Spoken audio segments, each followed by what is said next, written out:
ফেনীতে বাড়তেছে প্রতিনিয়ত বাসা ভাড়ার দাম। মানুষ চেষ্টা করতেছে যে যার সামর্থ্য মতো বাসা নিয়ে থাকার জন্য, কিন্তু না, বছরের পর বছর শুধু বাসা ভাড়ার দামটাই বাড়তেছে, সেটা ছোট ফ্ল্যাট হোক বা বড়। যেহেতু বন্যার পর থেকে মানুষ ফেনী বাসা বাড়িগুলোতে একটু বেশি ভিড় করতেছে, অনেকের গ্রামের বাড়িতে সমস্যা থাকার কারণে আসতে হয় বাধ্য হয়ে বাসা বাড়িতে। কিন্তু এইদিকে দেখা যাচ্ছে যে না, গত 2-1 বছর যা 500-1000 টাকা ছিল, এই বছর তো একদম 2 থেকে 2500 পর্যন্ত বাড়িয়ে দিয়েছে। এইটা নিয়ে আসলে একটা ফ্যামিলি চালানো, এত বাসা ভাড়া দিয়ে কারেন্ট বিল, গ্যাস বিল সব মিলে মনে হচ্ছে যে দিনকে দিন মানুষের কষ্ট একদম বেড়েই চলছে। আমার মনে হচ্ছে যে না, এটা আসলে একটু প্রশাসন যদি দেখতো, একটু খেয়াল করতো, খুবই ভালো হতো। সবাই তো আর আসলে শখ করে কেউ বাসা বাড়িতে থাকে না। পুরো ফেনী শহরটা জুড়ে শুধু বিল্ডিং আর বিল্ডিং, একটা বাসাও কিন্তু খালি নেই। তারপরেও এত দাম বেড়েই চলছে। সাধারণত টিনের যে বাসাগুলো আছে, ওই বাসা বাড়িগুলোরও কিন্তু একদম 6-7 হাজার টাকা করে বাসা ভাড়া। সাথে তো গ্যাস বিল, কারেন্ট বিল তো আছেই।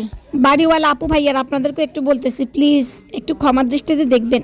অনেকে ছেলে মেয়ে মা বাবা নিয়ে বাসা ভাড়া দিয়ে মানে চলতে অনেকটা কষ্ট হয়ে যায়, সাথে তো অসুখ বিসুখ আছেই।